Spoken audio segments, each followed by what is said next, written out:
are watching Kashif Times. पानी की सुविधा आपके माध्यम से हो पाया, सबसे पहले कितनी खुशी, और जब आपने वो पानी पिलाया गया था तो आपके मन में क्या था? देखिए, मन में खुशी भी है और मन में दुख भी है। 2014 के चुनाव में जब मैं यहाँ पर वोट के लिए घूम रहा था तब पानी की समस्या के बारे में लोगों ने शिकायत की थी। मैंने म्हाडा के पीछे लगकर, म्युनिसिपैलिटी और म्हाडा का भी झगड़ा था, वो दोनों का झगड़ा मिटाकर म्हाडा ने ये काम करने का तय किया और म्हाडा ने 14 करोड़ रुपए इसके लिए फंड भी सैंक्शन कर दिया। ये होते होते 5 साल हो गए, 2019 का चुनाव आ गया। 2019 के चुनाव में जब मैं वापस यहाँ पर वोट मांगने आया तो कुछ बहनों ने बोतल में पानी, कीड़ा वाला पानी मुझे लाकर बताया और मुझे बताया कि ये पानी हम पीते हैं। और बहन ने एक बार बताया तो मैंने उसका बताया कि मैंने फंड पास किया है, मैं काम करूंगा, ये वो है। लेकिन वो बहन बार बार बोलने लगी तो फिर वो पानी का बोतल लेकर मैंने पानी पी लिया पब्लिक में। मिरर ने पूरा एक पेज का न्यूज कवर किया मेरा फोटो छाप कर कि गोपाल शेट्टी ने कीड़े वाला पानी पिया। मैं लोगों का धन्यवाद अदा करना चाहूंगा। लोगों ने दूसरी बार भी मुझे बड़े पैमाने पर वोट दिया, मैं जीता और फिर एक बार इसको 5 साल लग गए काम को पूरा करने में, म्हाडा और महापालिका के झगड़े में। और आज इसका हमने उद्घाटन किया। 14 करोड़ रुपया फंड पास हुआ था, अभी 8 करोड़ रुपया खर्चा करके काम हुआ है, अभी भी 6 करोड़ रुपए बचे हुए हैं और भी इसको अगल बगल में काम करना हो तो मैं करूंगा। देश के प्रधानमंत्री ने पूरे देश भर में घर घर नल जल के लिए सभी राज्यों को पैसा दिया। अब ये राज्य के जो अधिकारी है, महानगर पालिका के अधिकारी है, इन सारे लोगों ने केंद्र से आया हुआ पैसा लोगों के घर तक पहुंचाना चाहिए। ये न पहुंचाते हुए अभी यहाँ पर आपको पता चला कि प्लम्बर ने किसके वहां से 25,000 रुपए लिया, किससे 15,000 रुपए लिया। अब इतना बड़े पैमाने पे लोग पैसा देकर जब कनेक्शन प्राप्त करते हैं तो फिर वो लोगों को पार्टी बोलो, जनप्रतिनिधि के बारे में अच्छा नहीं कहेंगे। मैं भी रहूंगा तो मैंने पैसा खर्चा किया तब मुझे पानी आया, आपका क्या योगदान है उसमें? इसलिए पॉलिटिकल पार्टी के कार्यकर्ता, जो लोकल कार्यकर्ता होते हैं, उन्होंने अपनी जान लगा देनी चाहिए ये सब सरकार की योजना घर तक पहुंचाने के लिए। मेरे पार्टी के कार्यकर्ताओं ने बड़े पैमाने पे यहाँ काम किया। अब इतना बड़ा काम करते तो एक आधा कार्यकर्ता से गलती भी हो जाती है, दूसरा कार्यकर्ता बहुत ज्यादा भी काम करता है। लेकिन सभी बातों को मैंने जब पब्लिक डोमेन में लाया तो बहुत सारे लोग आगे आकर, यहाँ के लोकल लोगों ने पैसा कितना लिया, महानगर पालिका के लोगों ने कितना पैसा लिया, ये सारा मेरा ध्यान में ला कर दिया है। मैं सारे लोगों का जो अनावश्यक पैसा लिया है, मीटर का पैसा, डिपोजिट का पैसा जो लगता है तो रसीद है उनके पास, लेकिन जो एक्स्ट्रा पैसा लिया है वो उनको मैं वापस दिलाने का काम एक जनप्रतिनिधि के नाते करूंगा। लोगों के मन में ये भी सवाल है कि इतना लंबा समय क्यों लग गया, 5 साल क्यों लग गया? लंबा समय लगा इसका मुझे खेद है, मैंने कहा। और ये कोई बस्ती इलीगल बस्ती नहीं है, जैसे हमारे यूनुस भाई ने बताया, ये गवर्नमेंट ने इनको बिठाया है। यहाँ पर दूसरी जगह पे डेवलपमेंट का काम हुआ तो उन सारे लोगों को लाकर यहाँ पर गवर्नमेंट ने बिठाया। गवर्नमेंट ने इनको घर भी बनाने का परमिशन देना चाहिए, गवर्नमेंट ने इनको पानी भी देना चाहिए, गवर्नमेंट ने इनको टॉयलेट भी बनाकर देना चाहिए। लेकिन जैसा 3 साल के बाद में एक ऑफिसर बदली हो जाए, नया आता है, उसको पूरा इतिहास पता नहीं होता है। लोकल जो कार्यकर्ता है उसने पीछे पड़ के करना चाहिए। अब अन्य जनप्रतिनिधियों में और मेरे में थोड़ा बदलाव लोगों को दिखता है, तो उसका कारण यह है कि मैं नगर सेवक, एमएलए और एमपी तीनों बना, तो मुझे नीचे से ऊपर तक का पूरा मालूम है सिस्टम का, इसलिए मैं डिलीवरी अन्य लोगों से ज्यादा दे पाता हूँ। और मुझे मेरे पार्टी के कार्यकर्ता, नगर सेवक, विधायक, ये सारे लोग भी मदद करते हैं क्योंकि हमारा एक टीम वर्क है, तो उससे भी मुझे लाभ होता है, तो मैं ज्यादा डिलीवरी दे सकता हूँ। ये उसका दूसरा मतलब है। जब भी चुनाव आता है तो बोलते हैं चुनाव आने पर ही नेता काम करते हैं, लेकिन आपकी लोकसभा में लगातार देखते आती हूँ कि आप लगातार कुछ न कुछ उद्घाटन करते ही रहते हैं। क्या वजह है इस लगातार काम करने की आपको? देखिए, एक तो लोगों का विश्वास है। मुस्लिम समाज के लोग वोट कितना देते हैं उसको आप भूल जाइए, लेकिन मुस्लिम समाज के लोगों का विश्वास मेरे ऊपर है, ये मैं मानता हूँ कि वोट से ज्यादा है। 10 साल में कोई भी एक मुस्लिम समाज के लोगों ने गोपाल शेट्टी के बारे में अनाप शनाप बातें नहीं कही। ये तो आप भी मानेगी, मैं भी मानता हूँ, है ना, बातें नहीं मानी। अब वो वोट देने के लिए आते नहीं, समर्थन देते नहीं, उनकी अपनी कुछ मजबूरी है, उससे मुझे कोई लेना देना नहीं है। लेकिन मेरा फर्ज है कि मुझे एक मौका मिला है लोकशाही में लोगों को मदद करने का, मैं दिन रात लगा रहता हूँ, मदद करता हूँ और इससे मुझे सुकून मिलता है। मैं एक मानव जाति को मदद कर पाया, वो हिंदू है, मुस्लिम है, क्रिश्चियन है, सिख है, ये मैं देखता नहीं। मानव करके जो इस धरती पर जन्मा है उसको मैं मदद कर पाता हूँ, इसकी खुशी मुझे मिलती है। एमएसपी कॉलोनी के कई लोग ओनरशिप के लिए इंतजार कर रहे हैं, कब इसका प्रोसेस शुरू होगा? देखिए, ओनरशिप ये झोपड़े में से आप जब कन्वर्ट होके मल्टी स्टोरी में जाते हो तो ऑटोमेटिकली आपका ओनरशिप हो जाता है, ऑटोमेटिकली ओनरशिप हो जाता है। अब महाराष्ट्र सरकार ने, देवेंद्र फडणवीस जी ने और एकनाथ शिंदे जी ने ये ट्रांसफर का जो बंद था पहले वो कर दिया, उसका कानून बना दिया। जब आपको 300 फुट का एक मल्टी स्टोरी बिल्डिंग में घर मिल जाएगा तो आपका ओनरशिप हो जाता है, फिर उसमें कोई प्रॉब्लम नहीं है। और आपने बहुत बड़ा तोहफा एमएसपी कॉलोनी को दिया है, तो क्या इन गायकवाड़ नगर एमएसपी कॉलोनी के लोगों को एक अच्छा पार्क, एक अच्छा मैदान मिलेगा आने वाले समय में? एक नहीं 2-3 पार्क और मैदान में दे रहा हूँ। मलाड इंफिनिटी मॉल के सामने 4.5 एकड़ का महाराणा प्रताप जी के नाम पर फुटबॉल ग्राउंड, जिसमें क्रिकेट है, सारे खेलने की व्यवस्था है, तो मुझे लगता है कि 1-2 महीने के अंदर उसका मैं उद्घाटन कर लूंगा। चारकोप और मारवी रोड के जंक्शन पे जो मुस्लिम समाज के मस्जिद और कब्रिस्तान है, उसके सामने 7 एकड़ का 3 पार्क बना रहा हूँ, 3 पार्क, जिसका भूमि पूजन हम 15 दिन में करेंगे। मारोनी में यहाँ पर 6000 फुट का एक समाज मंदिर बनकर रेडी है, जहाँ पर हिंदू मुस्लिम समाज के बच्चों का शादी वगैरह बहुत रिजनेबल रेट में होगा। उसके अलावा 2 ग्राउंड है, वो 2 ग्राउंड में भी मैं आने वाले दिनों में बच्चियां अपनी लड़के लड़कियों का शादी हो, इस प्रकार की भी व्यवस्था कर रहा हूँ। और वो जो ग्राउंड में जो सामाजिक तत्व के लोग होते हैं, बड़े पैमाने पे लोगों से पैसा लेकर शादी करने का परमिशन देते थे, वो भी हमने बंद कर दिया है। लेकिन वहाँ पर भी ऑफिशियल शादी लोगों का हो, इस प्रकार का भी एक व्यवस्था मैं कर रहा हूँ। और ये सारा मैं 1-3-4 महीने के अंदर पूरा कर दूंगा। अब्दुल कलाम आजाद मैदान की हालत बद से बदतर है, तो जनता की मांग है कि एक बार आप वहाँ पर विजिट करें। बहुत ही बेकार हाल है, और अभी मौसम है बच्चों का स्पोर्ट का, लेकिन वहाँ की कंडीशन आप अगर एक बार विजिट करेंगे तो बहुत बेहतर होगा। निश्चित यूनुस भाई, मेरी इनकी आवाज तो योगेश शर्मा तुम सुनते होंगे, मेरे को 2-4 दिन के अंदर वहाँ ले जाओ, और मैं इस बात की गारंटी देता हूँ कि मैं देखने के बाद में उसका नक्शा मैं बदली करूँगा। गोपाल जी, जब भी कोई नेता मंच पर आते हैं वो अपनी बातों को रखते हैं कि स्क्रिप्टेड चीजों को बोलकर निकल जाते हैं, लेकिन आप जब मंच पर आते हैं जनता के साथ जो गलत किए अपने कार्यकर्ताओं की डांट भी लगाते हैं, और उसके साथ साथ आप जनता के साथ इस तरह बात करते हैं जैसे घर का कोई सदस्य हो। क्या वजह है इस तरह से नेचुरल? आपको किसी बात का डर नहीं लगता? देख, मेरे को बिल्कुल डर नहीं लगता है। मुझे पार्टी ने एक मौका दिया, मैं 200 फुट के झोपड़े से मेरा सफर प्रारंभ हुआ, मैं ईमानदारी से काम किया, मैं मेरे पार्टी को भी बड़ा कर पाया उत्तर मुंबई में, और लोगों का भी भला कर पाया। तो पार्टी कभी नहीं कहती है कि गलत पार्टी के कार्यकर्ताओं को अपने साथ में रखो करके, पार्टी बोलती है एक्शन ले उसके पर। अब मुंबई भारतीय जनता पार्टी के अध्यक्ष आशीष शेलार जी को माननीय का कार्यकर्ता क्या गड़बड़ करता है कैसे पता चलेगा? वो देखने के लिए तो उसने मुझे दिया रखा है ना यहाँ पर। अगर मैं देखूंगा नहीं, मैं उसको ठीक ठाक नहीं करूंगा तो कौन करेगा? मेरे पार्टी के कार्यकर्ताओं को असलम भाई तो ठीक नहीं करेंगे ना, या तो असलम भाई का कार्यकर्ता अगर कोई गलत करता है उसको मैं तो ठीक ठाक नहीं करूंगा ना, मैं कर पाऊंगा। लेकिन मुझे किसी ने शिकायत करना चाहिए कि भाई ये हैरान करता है, परेशान करता है, लोगों के पास से पैसा लेता है, तो मैं असलम भाई का कार्यकर्ता भी कोई होगा तो उसको मैं भी ठीक ठाक करूंगा। लेकिन मेरे पार्टी के कार्यकर्ताओं को तो मैं नहीं करना चाहिए ना, तो मैं करता हूँ प्रयास।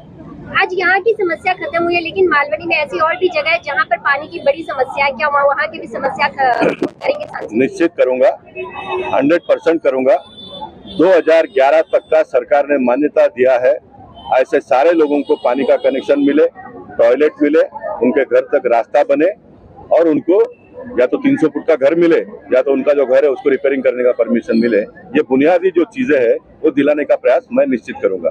मैं ऐसा व्यक्ति हूँ, यहाँ पर एक जमजम होटल है, और जमजम होटल के सामने इतने सारे 8 ट्रक पाइप निकाला हमने, रोड पे सब पाइप डाल के चलने का प्रॉब्लम हुआ था।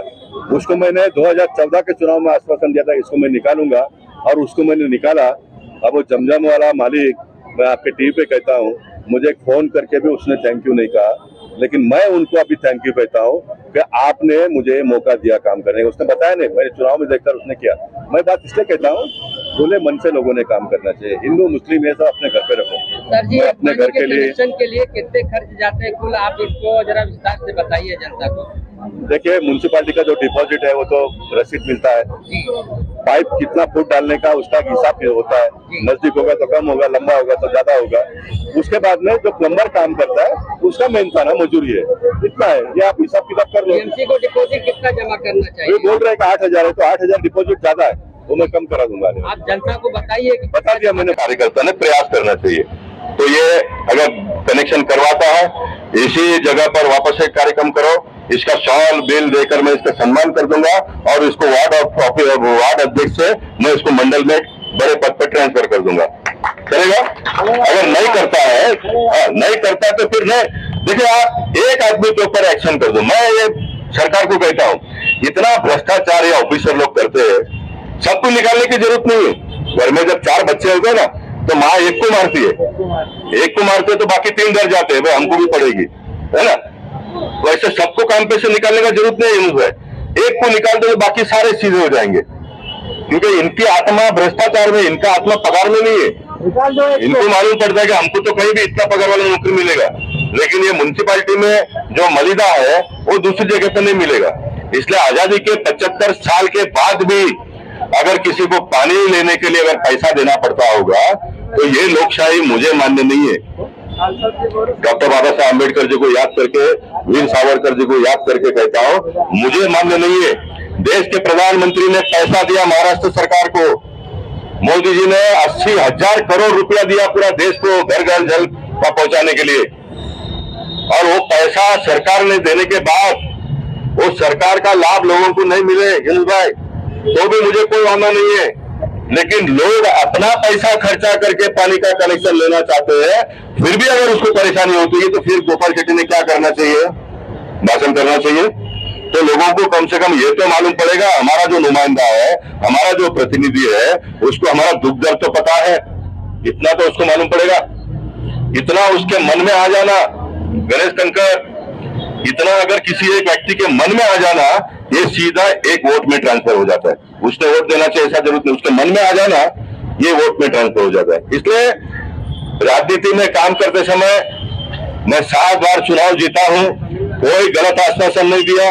जो आश्वासन दिया उसको पूरा किया है, जो आश्वासन दिया है उसको मैंने पूरा किया है। मैं कल धरने पे बैठने वाला हूं सुबह, मैं कल सुबह 10 बजे धरने पे बैठने वाला हूं। और कभी कभी देखो, कुछ बातों का इलाज निकालने के लिए कुछ बातों को रिप्लाई भी करना पड़ता है। मैं यहाँ पर जो भी लोग यहाँ पर मेरा वीडियो शूटिंग कर रहे हैं, मैंने असलम भाई को पर्सनली ये बात बताई है, और अभी मैं वापस बताता हूँ। असलम भाई को जब ये बात बताई थी, जब देवेंद्र फडणवीस जी महाराष्ट्र के मुख्यमंत्री थे, मैंने उनको कहा ये कितना दिन चलेगा, दूसरा माला तीसरा माला, ये पूरा एक लेआउट इसको बना दो आप। देखो 100 फुट का 3 माले पे अगर 300 फुट है तो एक घर भी उसको 300 फुट का मिल जाएगा, उसका वैल्यू हो जाएगा। इसका भी वैल्यू नहीं है, ये हमने उनको कहा। असलम भाई अगर हाथ नहीं डालते हैं तो और कोई भी आगे आ जाओ, एक कमेटी बनाओ। अभी भी भारतीय जनता पार्टी की सरकार है, शिवसेना की भारतीय जनता पार्टी की सरकार है, इसका रास्ता निकालो, इसका रास्ता निकालो। ये मेरा सोच है। इसलिए जो अभी मैं बताया, मैं कल धरने पे बैठने वाला हूँ। प्राइवेट प्रॉपर्टी में ग्राउंड +1 की चाली है। कितना? प्राइवेट प्रॉपर्टी में 1982 का असेसमेंट है उसके बाद। अब मैं लड़ाई लड़ता हूं कि ये प्राइवेट प्रॉपर्टी में जो चाली वाले हैं, पहला जमीन मालिक चाली बनाता था, नीचे वाले को भी बेचता था, ऊपर वाले को भी बेचता था। अब वहां पर एसआरए भी होता नहीं, क्योंकि पहले माले का पात्र का कानून नहीं है, एसआरए होता नहीं है। चलो मुझे कोई वादा नहीं है, लेकिन आप सबकी जानकारी के लिए इनको परमिशन भी नहीं मिलता रिपेयर करने के लिए, क्योंकि बोलता ऊपर का इलीगल है, 1962 का होगा तो इलीगल है। एक जगह पे गवर्नमेंट का प्लॉट, महानगर पालिका का प्लॉट जिसने कब्जा किया, वो 2011 तक के लोगों को घर देने की व्यवस्था हो गई। लेकिन प्राइवेट जमीन में अगर जो पहले माले वाला 50 साल से भी बैठा है, वो बोलते तुम इलीगल है। मेरी लड़ाई यहाँ पर है, मेरी लड़ाई यहाँ पर है। देवेंद्र फडणवीस जी ने महाराष्ट्र के विधानसभा में ये कहा कि हम इसको अभी आगे बढ़ा रहे। अब आगे कभी वो कहां तक बढ़ा रहे, तो एक ऑफिसर लोग ने उनके दिमाग में डाला कि स्लम एक्ट 1976 में आया था, 1976 में स्लम एक्ट आया था, तो 1976 तक के जितने भी है उनको हम दे देंगे। हमने कहा कि ये मत करो। जब पहली बार भारतीय जनता पार्टी शिवसेना की सरकार आई थी, तब 40 लाख लोगों को घर देने का वादा किया था 1995 में। मैंने कहा कि 1995 तक का भी अगर आप करते हो तो मुंबई शहर के बड़े पैमाने पे लोगों को न्याय मिलेगा। ये मैं कौन सी बात कर रहा हूँ? जिसने इंडिविजुअल ये एक का घर है, जिसने ऊपर बना दिया, वो भाई रहता है या तो किसको भाड़ूत रखा है, उसकी बात नहीं मैं कर रहा हूँ। मैं जमीन मालिक ने चाली बना दिया, नीचे वाले को भी बेचा, ऊपर वाले को बेचा, उसकी मेरी लड़ाई है। तो कल जो मैं अभी धरने पे बैठने वाला हूँ, 1980 का उसका चाली है। अब वो जमीन मालिक और म्युनिसिपैलिटी दोनों ने मिलकर मिली भगत करके उसको तोड़ने के लिए नोटिस दे दिया। कल उसका पानी और लाइट भी काट दिया। मैंने कल भी उनको समझाया, मैं गलती हो गई, उसको खत्म करो। आज शाम को 5 बजे तक समझाया, गलती हो गई उसको खत्म करो। अब बीएमसी के लोग ऑफिसर को बोल दिया रिलायंस वाले को तुम कनेक्शन कर दो, लेकिन रिलायंस वाला बोलता है क्या भाई जो जमीन मालिक है उसने राइटिंग में कंप्लेंट किया है, वो जब तक नहीं बोलेगा तो हम करेंगे तो हम तकलीफ में आ जाएंगे। अब मैं तुम्हारा सबका दिमाग में कल ठिकाने पे लाऊंगा, कल मैं धरने पे बैठ जाऊंगा तो सब आ जाएंगे, सबका रास्ता निकलेगा। इसलिए मैं नगर सेवक से भी नीचे का लेवल का काम करता हूँ और इसमें मुझे बड़ी मजा आती है क्योंकि उसमें तुरंत रिजल्ट देता हूं मैं लोगों को। मैं मेरा स्टेटस देखूंगा, मैं 7 बार चुनकर आया हूं, मैं मेंबर ऑफ पार्लियामेंट हूं, मुझे 5 रूम का उधर घर दिया है बंगला दिल्ली में रहने के लिए जिसमें एयर कंडीशन है, सारे उधर पड़े रहते हैं, मैं भी उधर रह सकता हूँ। सैटरडे संडे इधर आने का, नमस्कार बाय बाय टाटा करने का, 2 कार्यक्रम अटेंड करने का बात पूरी हो जाती है। लेकिन मैं रोज सवेरे 9 बजे उठकर ऑफिस में बैठता हूँ, काम करता हूँ, दिन भर घूमते रहता हूँ। ये मुझे मजा आता है इसमें क्योंकि मैं एक 200 फुट के घर में रहने वाले बंदे को ये भारत देश के लोकशाही ने गली से लेकर दिल्ली तक का सफर करने का मौका दिया है। साहब इससे बड़ी बात क्या हो सकती है? उसके बाद में भी अगर मैं डिलीवरी नहीं करूंगा तो फिर वापस भगवान, अल्लाह, गॉड, खुदा जो भी है वो मुझे माफ नहीं करेंगे। ये मेरा अपना खुद का कायदा है, ये मेरा अपना खुद का कायदा है। इसलिए मैं लड़ता हूँ, मैं लड़ते रहूंगा, मैं लोगों को न्याय देने का काम करूंगा।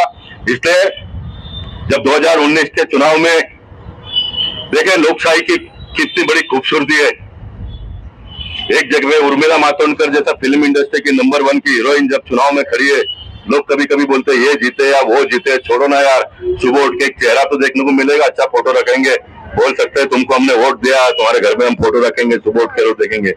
लेकिन उर्मिला बहन मातोंडकर, मैंने उसको बहन बोला है तो उसकी खूबसूरती का बात करने का मुझे पूरा अधिकार है। मैंने उनको पहले दिन बोला था मेरी छोटी बहन है, मुझे मदद करने के लिए आई है। चुनाव के दिन मैंने कोई अनाप शनाप बात उनके बारे में नहीं किया, तो मेरी छोटी बहन है तो उसके खूबसूरती का तारीफ करना ये मेरा फंडामेंटल राइट है, ऐसा मैं मानता हूँ क्योंकि मेरी बहन है, वो मेरी छोटी बहन है। मैं ये कहने का प्रयास कर रहा हूँ कि एक जगह भी इतना खूबसूरत चेहरा छोड़कर ये बदसूरत को लोगों ने वोट दिया, लोगों ने ये सोचा धूप में घूमने का काम ये बंदे का है, इसका नहीं है। बहुत एकदम जस्टिफाई लोगों ने किया। लोगों ने कहा कि भगवान ने आपको इतना अच्छा खूबसूरत चेहरा दिया, आप एयर कंडीशन घर में बैठो, ये मालूम नहीं कि गली में घूमने का तुम्हारा काम नहीं है, वो काम तो गोपाल शेट्टी के नसीब में भगवान ने खुदा ने लिखा है, वही घूमेगा। और लोगों ने मुझे बड़े पैमाने पर वोट दिया है और मैं उसका डिलीवरी करता हूँ, मैं करता हूँ।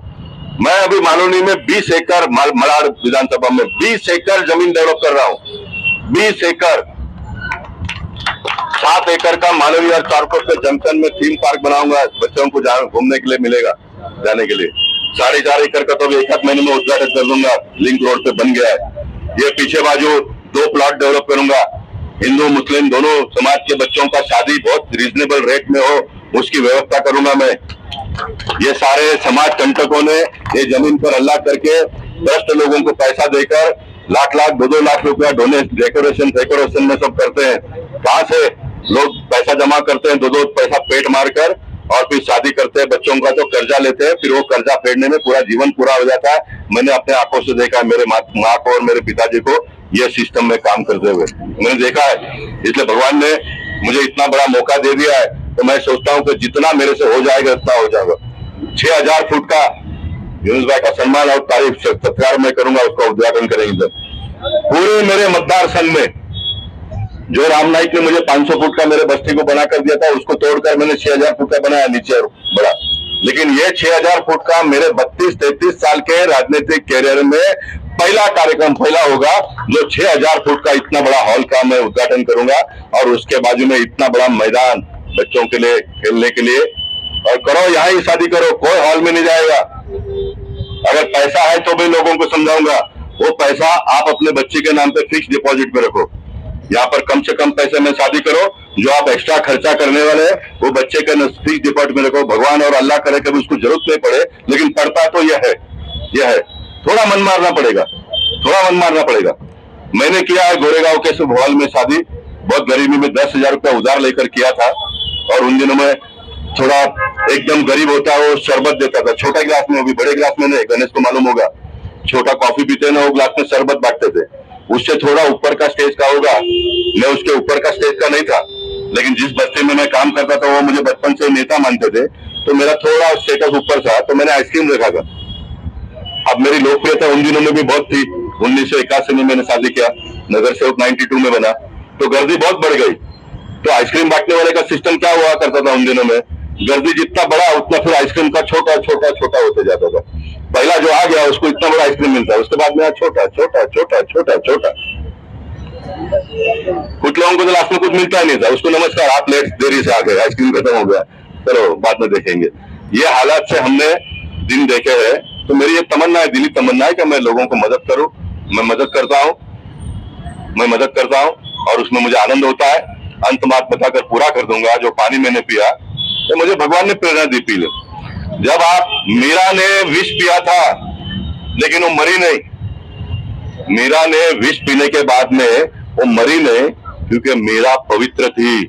मीरा का अपना आत्मविश्वास बहुत बड़ा था, इसलिए उसने जहर को भी अमृत में परिवर्तन कर दिया, क्योंकि वो पवित्र थी। उसी तरह से मुझे जब बहनों ने कहा कि ये पानी हम पी रहे हैं तो मैंने पी लिया। मैंने ये विषय के ऊपर बहुत काम किया था, फंड पास हो गया था, इसलिए मैं ऐसा 5 साल के बाद में वोट मांगने आता था और मैंने कुछ भी नहीं किया तो मैं डरता था।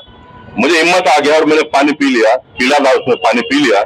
मुझे अच्छी तरह से याद है, उन दिनों मेरा अमित व्यास मेरे साथ में घूमता था, है ना फोटो, देखो ये निखिल ने फोटो निकाल दिया, देखो वो दिन का फोटो है, ये वो दिन का फोटो है। मैंने पानी पिया था रथ के ऊपर खड़ा रहकर, वो दिन का है। तो मेरा आत्मविश्वास बहुत मजबूत था, मैंने वो पानी पी लिया। बाद में वो अमित व्यास मेरे साथ में उन दिनों में घूमता था, अभी भी घूमता था, लेकिन अमित साहब परेशान हो गए मेरे साथ में घूम के, कुछ मिलता नहीं है। फिर हमारे नए विधायक सुनील राणे आ गए बोरली में, उनके पास चला गया। जो रिपोर्ट मेरे पास आया, नवरात्र में चंदा बिंदा जमा कर लिया, सब पैसे का घोटाला कर दिया। अब सुनील राणे भी उनको भगा दिया है, मैं अमित व्यास को इसलिए याद करता हूँ, योगेश, अमित व्यास 2 दिन के बाद में मेरे पास आया, कोई डॉक्टर का उसने अपॉइंटमेंट ले लिया। ये बात बहुत मजे का, सुन लो जरा। अमित व्यास जो मेरा साथ में घूमता था, उसने एक डॉक्टर का अपॉइंटमेंट ले लिया और मुझे बोलता है चलो सब डॉक्टर के पास तुम्हारे चेकिंग करने का। क्यों मैं चेकिंग करने का? बोलते मैं आपने कीड़े का पानी पी लिया। मैंने कहा अमित, कोई डॉक्टर के पास जाऊंगा नहीं, जो बहन ने मुझे पानी पिलाया वो तो रोज पीते हैं, मैं तो एक दिन पिया, मैं नहीं मरूंगा, मैं उसको बोल दिया। वो रोज पीते हैं तो वो तो जिंदा है, तो मैं तो एक ही बार पिया, मैं नहीं किया। मैं कोई डॉक्टर के पास जाके चेकिंग नहीं किया, कुछ नहीं किया। आप सबकी दुआ से मैं सही सलामत हूँ। मैं सबको धन्यवाद देता हूँ जो भी यहाँ पर आए हैं। मैं फिर एक बार बता देता हूँ, मैं ये काम कोई वोट के लिए नहीं किया है, मैंने कोई वोट के लिए नहीं किया है। मैं मुसलमान समाज के लोगों से निवेदन करूंगा, अगली बार भी अगर चुनाव पार्टी ने मुझे टिकट दिया, मैं यहाँ वोट मांगने के लिए आऊंगा जरूर, लेकिन आप मुझे वोट मत दीजिए, क्योंकि आपके धर्म के नेताओं ने आपको सिखाया कि बीजेपी को वोट देने से पाप लगता है। तो पाप लगने वाला कोई काम आप मुझे मत करिए। आप लोग मुझे वोट मत दीजिए, लेकिन आपका मन कहा तो मुझे दुआ जरूर दीजिए आप, क्योंकि मैं मानता हूँ कि आपकी दुआ मुझे और आगे ले जाएगी। आपकी दुआ मुझे आपका सेवा करने का मौका मिलेगा नहीं। मैं ये अपना फर्ज अदा पूरा करने के लिए आया। आज मुझे अच्छा नींद आएगा घर में, क्योंकि बहुत बड़ा काम मेरे हाथों से हुआ। इसलिए म्यूनसिपालिटी के ऑफिसरों को जिन्होंने भी कमीशन के लिए पैसा दिया होगा, यूनुस भाई को भेज दो, मुझे व्हाट्सएप कर दो, मैं उसका अटेंड करूंगा। म्यूनसिपालिटी के ऑफिसर से पैसा हम बाद में लेंगे, लेकिन आपको तुरंत हम पैसा दे देंगे। आगे बोलिए।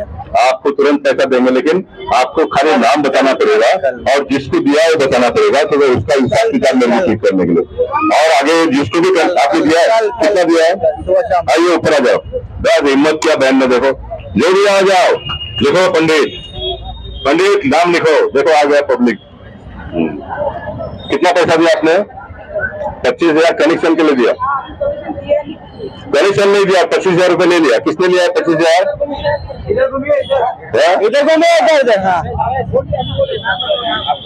नूरजान हेलो, नूरजान अंसारी नहीं, इरशाद के नाम वाले को दी नहीं 25,000। और आ जाओ पुलिस वाले भी सुन लो, आप गोपाल शेट्टी का प्रोटेक्शन के लिए आए हो तो आप गलत कर रहे हैं। पुलिस वाले, आप लोकशाही का प्रोटेक्शन करने के लिए आए। ये सब नाम ले लो और इसका कल धरना वहां पर करूंगा, परसों में मानवी में आकर धरना शुरू कर दूंगा। जिन्होंने भी पानी का कनेक्शन के लिए पैसा दिया, यहाँ जाओ, निकालो आपने। कितना पैसा दिया आपने? नहीं, वो पानी का पैसा का बाबा, प्रॉब्लम तो मेरा खुद का भी बहुत है, पानी का आज बात करेंगे फिर। पानी का पैसा किसने दिया है? आ जाओ इधर। अरे आप थोड़ा रुकिए नीचे। कितना पैसा दिया आपने? आपने कितना दिया? 25। किसको दिया? साजिद भाई को दिया। साजिद भाई। कौन साजिद भाई? तो इन्होंने 25 साजिद भाई को दिया। और कौन है? और जिसने भी पैसा दिया कोई डरने का नहीं, आ जाओ। सबका पैसा वापस मिलेगा। जिसने पैसा लिया उसका क्या करने का हम देखेंगे। आ जाओ, जिसने भी पैसा दिया आ जाओ। आजा तो पैसा दिया आजा ना किसने दिया पैसा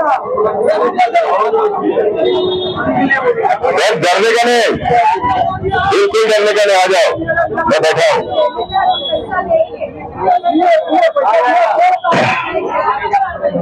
गणेश खनकर, दिलीप पंडित, योगेश शर्मा, निखिल व्यास, आप लोग सुन लो मेरी बात को। ये अगर हम जाहिर नहीं करेंगे तो ये पैसा लेने वाले यही बोलेंगे इनको कि हमको ऊपर तक पहुंचाना पड़ता है। हाँ? यही बात होती है और फिर लोग आते नहीं आगे।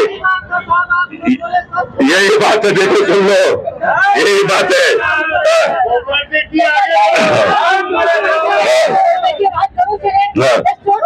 100% साथी है, देखो 100% साथी है, बोलते बराबर है। सब लोग आ जाओ, एकदम खोल करो आज। हाँ, खोल करो। Yes yes yes. चलो, आप सबको बहुत बहुत धन्यवाद जिन्होंने भी यहाँ पर आके बता दिया। उसको पैसा कल मिल जाएगा, उसको पानी का कनेक्शन भी मिलेगा, सिर्फ पैसा ही नहीं मिलेगा, उसको पानी का कनेक्शन भी मिलेगा और उसका पैसा भी वापस मिल जाएगा। हाँ, पैसा आपने अगर पानी का पाइपलाइन बदली करने के लिए दिया होगा तो वो बात अलग है। पानी का पाइप डालने के लिए पैसा दिया होगा वो देख लेंगे, उसका भी कितना पैसा लगता है, उसका कितना पैसा लगता है, 25,000 रुपया थोड़ा लगता है। हाँ?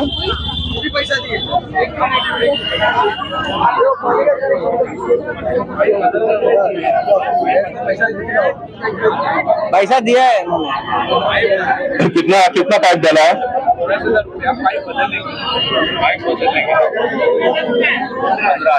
ठीक है, एक आपका घर का अलग लाइन है पूरा, क्या ग्रुप में अलग है? देखिए ऐसा है, अभी ये बहन का कहना है कि वो पाइपलाइन भी बदली किया है और इन्होंने मीटर का, देखो मीटर का डिपॉजिट का जो पैसा लगता है वो लगता है 8,000। अभी हाँ, एक मिनट, यहाँ पर हम लोगों का भी प्रॉब्लम है, जब मोदी जी ने इतना पैसा दिया है तो म्युनिसिपैलिटी ने डिपॉजिट क्यों लेना चाहिए? ये लोकल लोगों ने हमको बताना चाहिए। 8,000 रुपए डिपॉजिट ले दिया म्युनिसिपैलिटी करके। 8,000 रुपए डिपॉजिट क्यों लेना चाहिए? ये सब बीजेपी के नेताओं का काम है। 8,000 रुपए डिपॉजिट क्यों लेना चाहिए म्युनिसिपैलिटी ने? फिर म्युनिसिपैलिटी का काम है लोगों को पानी देना। डिपॉजिट इसलिए लेते हैं कि 1 महीने का 3 महीने का बिल कितना आता है।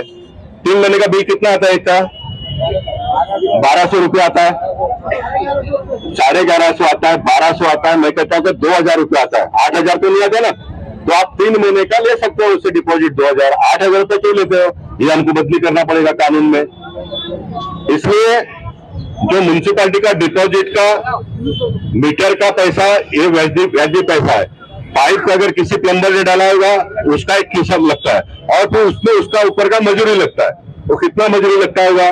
तो मैं ऐसा मानता हूँ कि 10 कनेक्शन अगर करता है तो एक के पास से 5-5 हजार रुपया भी लेगा तो 50,000 रुपया उसको मिल जाता है। उसने एक आदमी के पास से 10-15 हजार रुपया लेना नहीं चाहिए प्लम्बर ने। प्लम्बर के औकात क्या है?